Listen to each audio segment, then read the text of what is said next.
Yo, what's good YouTube? Zamcro here, aka Scoot, back with the Pokemon Battle Federation Season 9, and we've got our Week 1 match here, finally. And we're taking on Ginger, the Season 8 champion, the Little Cup champion. But now he's playing with some grown mons now. Nah, I'm kidding. We've got Ginger, coach of the E-Town Escavaliers, with his squad of Heatran, Mega Beedrill, Gliscor, Raikou, Whimsicott, Volcanion, Dredagon, Sneasel, Primarina, Hawlucha, and the Armaldo, where his Z-move users are Hawlucha and Dredagon, and they have both access to offensive and status Z options, excluding Omni boosting and Evasion boosting Z-moves.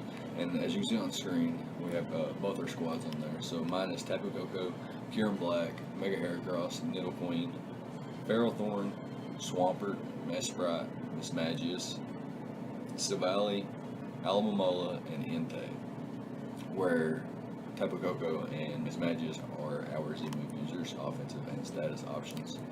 So, basically comes down to a team matchup here, and I feel like Kieran Black has an amazing matchup. If you look at his squad, Mega Beedrill, after Stealth Rocks, is dropped by a Life Orb Ice Beam. Gliscor is dropped by a Life Orb Ice Beam. Heatran and Raikou do not appreciate Life Orb Earth Power.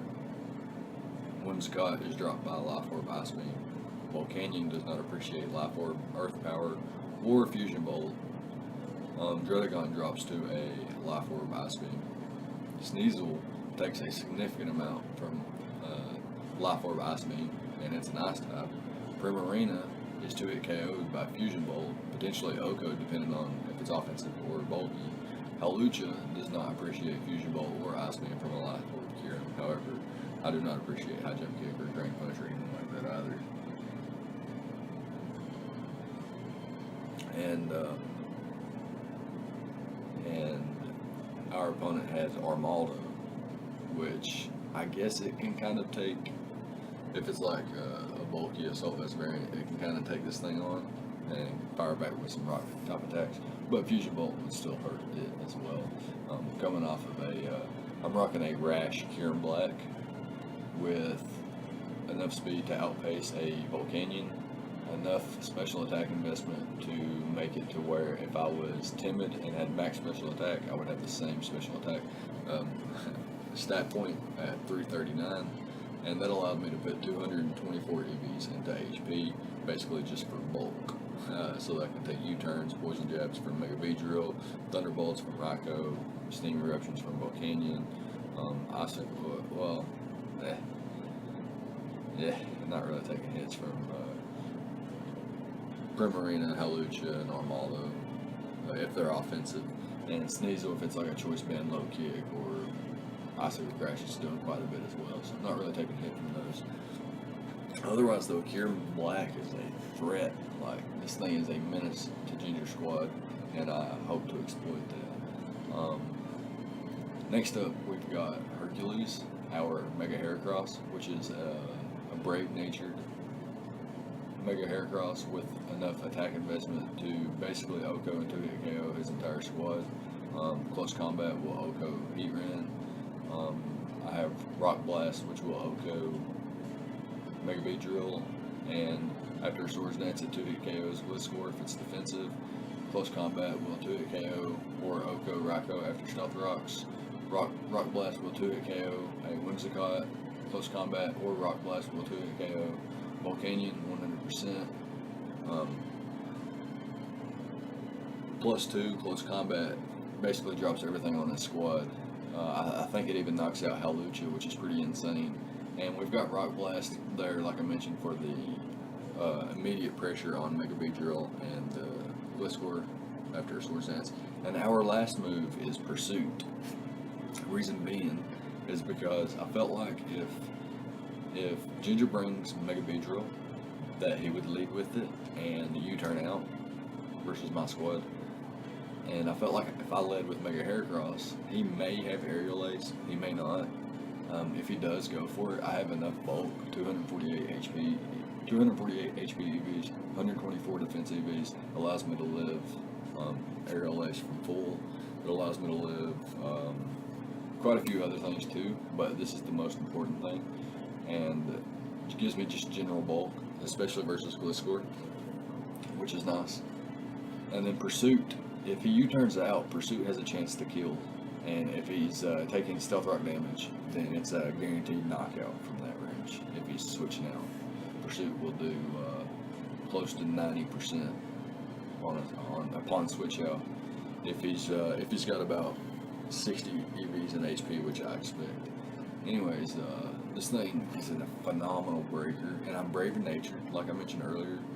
I have a Trick Room essence to the team. I have Mesprit, which is my last one, as you can see on screen, and it's going to be a Trick Room variant. I'm going to go ahead and talk about it for a minute, since Heracross and a little bit of the rest of the team is kind of dependent on Mesprit and its Trick Room abilities.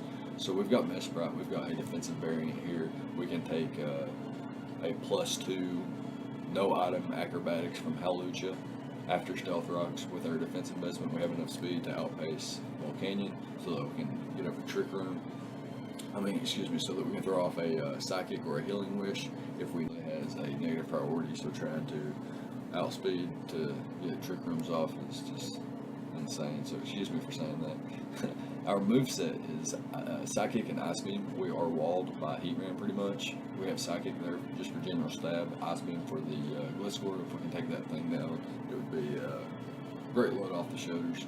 And then it's pretty nice for, I guess, things like Druddigon, which could be a potential lead, and the Whimsicott, for super effective damage. And then last but not least, we've got the Healing Wish, so that we can pass off a Healing Wish into Life Orb Kyurem, a weakened Mega Heracross or our Swampert or something like that. Maybe even a Ferrothorn if he's, his last 2 mons end up being something like Mega Beedrill and Primarina. I could probably Healing Wish into Ferrothorn and then be in pretty good shape. So, yeah, this thing's pretty awesome. I'm also rocking the Tangaberry so that I can take a U-turn from Mega Beedrill or an X-Scissor and bop it with the Psychic, or just always be able to get up a Trick Room in the late game. So if he has Mega Beedrill in and he U-turns out on my Mesprit, thinking he's going to knock me out, thinking my last mon is Mega Swampert and his last mon. So say it's Mesprit and Mega Swampert versus Mega Beedrill and Whimsicott, and he's got his Mega Beedrill in versus my Mesprit. He U-turns out thinking he's going to knock me out, but my Tangaberry pops. I'm able to set up a Trick Room, and then he brings in his Whimsicott, and I just spam Ice Beam until I die, basically, and then bring in Swampert, which we'll talk about in just a second once we get there. But actually, next up in chronological order is Nidoqueen, which has enough speed to outpace Volcanion as well. That thing's kind of a threat, and we needed a way to eliminate that thing. Anyways, we've got the Shicaberry there so that we can take a hit from Gliscor, or potentially like a Drill Run Mega Beedrill with Stealth Rock, Sludge Wave, Earthquake, and Ice Beam. Earthquake will knock out Heatran, Mega Beedrill, Raikou, Volcanion after Stealth Rocks. Most of these mons are after Stealth Rocks, by the way, and Sneasel after Stealth Rocks, which is really nice. Sludge Wave hits the rest of the squad and does significant damage to things like Whimsicott and Primarina.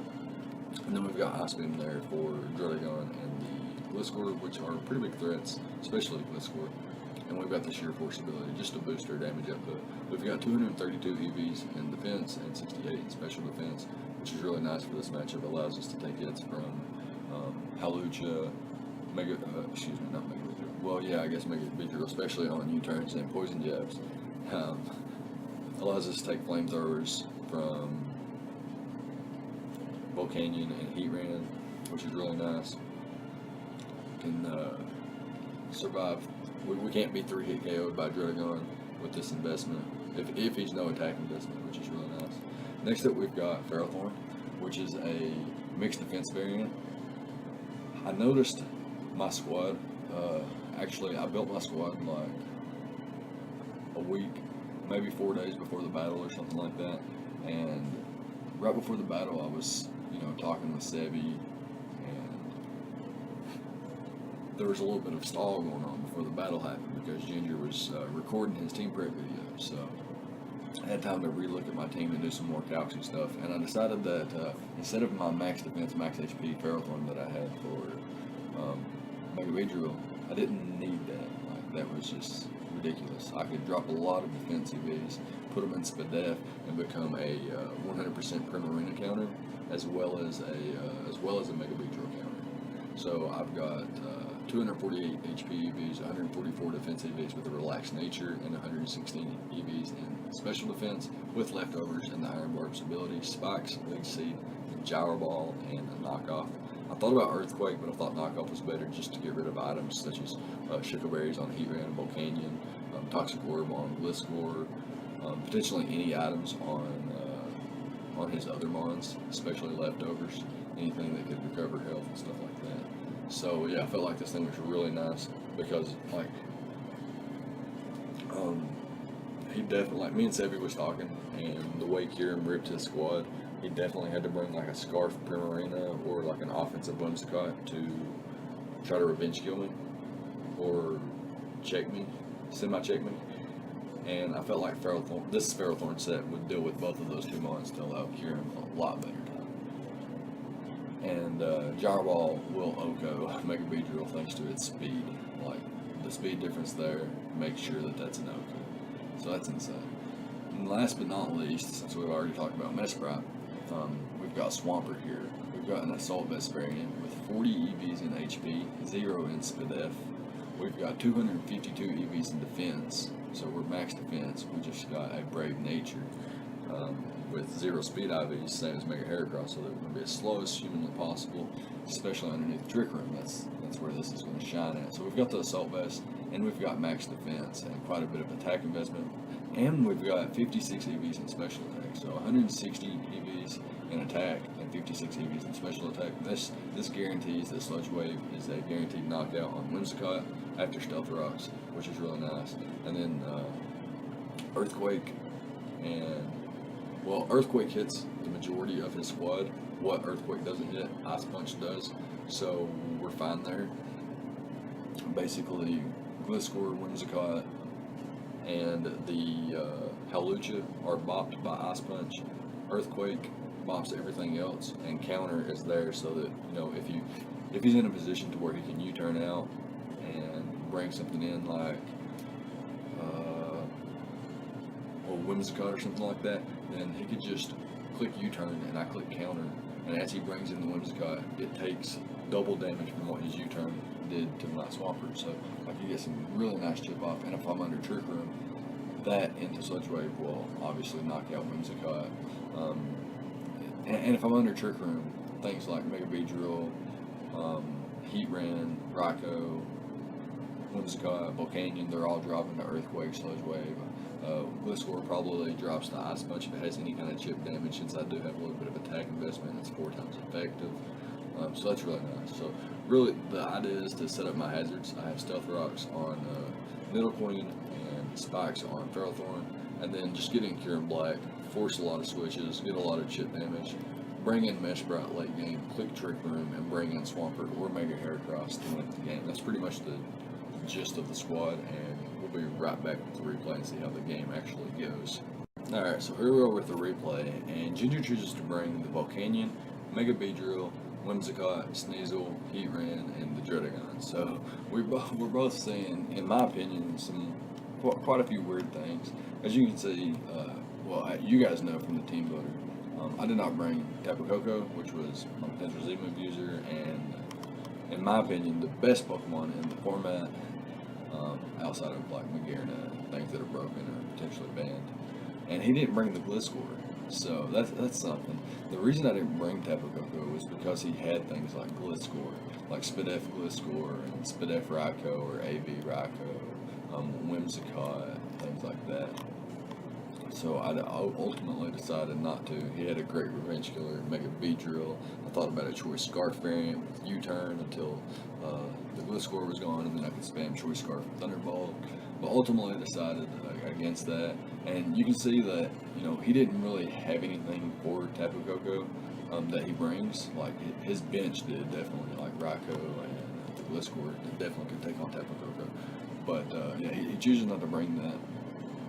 and that caught my eye almost immediately, and it's something that I can keep in the back of my mind for a potential rematch.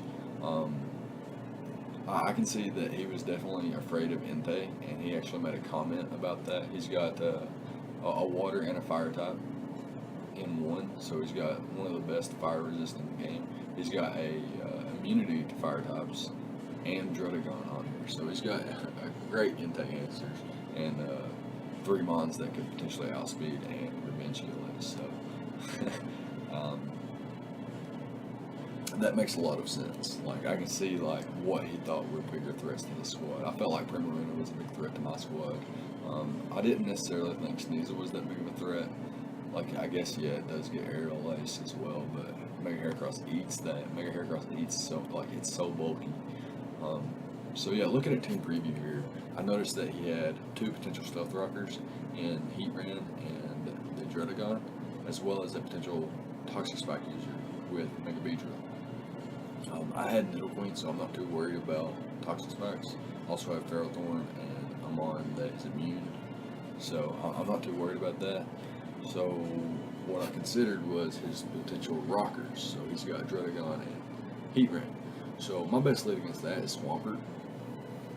If he assumes that I'm going to lead Swampert because it matches up well against both of his potential Stealth Rockers, and he decides to lead with Whimsicott or like a Hidden Power Grass Volcanion or something like that, or just Mega Beedrill on U-turns out. I know in my prep I wanted to lead with Mega Heracross and always pursue his Mega Beedrill, but in this matchup it just looks so good to save Mega Heracross to the late game and to just lead with Heracross. And if he leads with Whimsicott, what I can do is just go straight into my Ferrothorn. So yeah, that's what I'm going to do here. I'm going to lead off with my Swampert as he leads off with his Drodagon. So here I can't get my rocks up, but he does get his rocks up. And I'm going to go for Earthquake, and I do half. I do 50%. That's quite a bit of damage there, and I was pretty satisfied with that.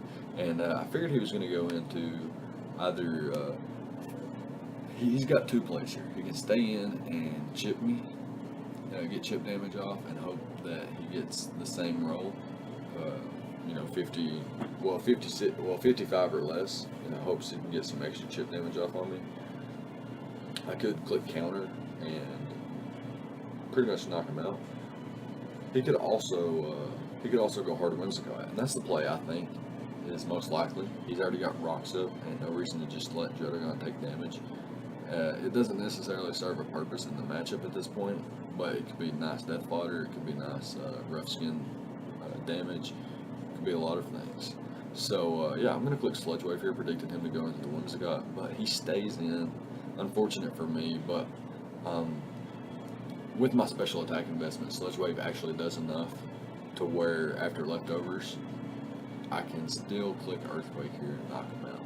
So I took quite a bit of damage because I didn't go immediately for the Earthquake, but he goes into this Volcanion here, and what I was saying about Swampert's damage that it's taken, I can heal and wish up with Mesh Bright later in the game if that looks like a decent option, and right now it really does, because if I can get rocks up and maybe a spike or just get a little bit of chip damage off on some things, then Trick Room into Swampert looks really good at this point.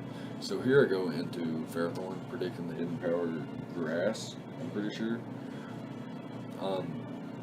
Well, yeah, I definitely predicted the Hidden Power Grass, and I'm pretty sure that's what it is, as he does go for Hidden Power, and it's not very effective. So here I'm going to double out into my Nidoqueen, because if he's got Flamethrower and he's not locked in, he's going to go for it. And if he's not locked in, I will outpace it, and I can just go for the Earthquake here. So he goes hard Whimsicott. I don't really. He doesn't gain anything out of this. I can just spam Sludge Wave here. He goes for sub. I'm just going to spam Sludge Wave once again. He's going to go for sub once again, and now I believe he finally goes for the Moonblast. I'm not sure what the thought process behind this was, but we are going to be able to take out the Whimsicott, which opens up enormous doors for Swampert. So he revenge kills me with Heatran, and I'm going to go into my Mesh Bright immediately here and try to get up a Trick Room. As yeah, he doesn't taunt me, he goes straight out into Sneasel, and I can heal and wish up my Swampert here. And yeah, now we're basically at full. Depending on his Sneasel set, we have when I calced it, it was like a 94 to 110 roll or something like that. Turns out he had 80 EVs and HP or something like that, and it's actually a 87% to 104% roll or something like that. So it's definitely in his favor to live here, but he can't knock me out. And clicking Icicle Crash, he can't get a flinch because I'm going to go first. And if he clicks knockoff, he's only knocking off my assault vest, which I don't necessarily need anymore. So yeah, I'm free to click Earthquake here. He doesn't have a switch in at this point, and I get the roll and I knock him out. So that's really nice here. And at this point, he just got to. I thought he was going to click Protect here, but he actually just he has no alternative moves. At this point, his way to win in his mind is with Volcanion. So what he wants to do is run the Trick Room, turns out, bring in Volcanion and knock me out with the Hidden Power Grass, and then try to, he will outpace Ferrothorn and Ferrothorn and Heracross. Question is, can he beat the Kyurem 1v1? But yeah, he's going to go into his Mega Beedrill. He gets dropped by the Earthquake, one-hit KO. He goes into his Heatran. This should also be a one-hit KO unless he is the Shuka Berry, which he reveals to not be. Goes into his Volcanion here, and we're just going to click Earthquake. We are Assault Vest, so we do actually eat that Hidden Power Grass, and he can't really afford, and even if he did, it wouldn't knock us out to go for like Flamethrower or Steam Eruption or something there. He goes for the Hidden Power Grass as we hard switch into Kyurem Black. Reason being is to preserve differential. I think we've got quite a bit of competition this season, and we've got Sebi coming back, which is really cool. We've got quite a bit of competition this season, so it's going to be really fun. And I've decided to preserve differential here, go into my Kyurem Black, and I can just fire off an Earth Power. This was a misplay. The Earth Power was. Had I did that early in the game, it would have been a misplay. The play was always to click Fusion Bolt, because it was more than likely that he was Shuka Berry, more so than being like defensive or anything like that. But we are going to pick up a 4-0 victory.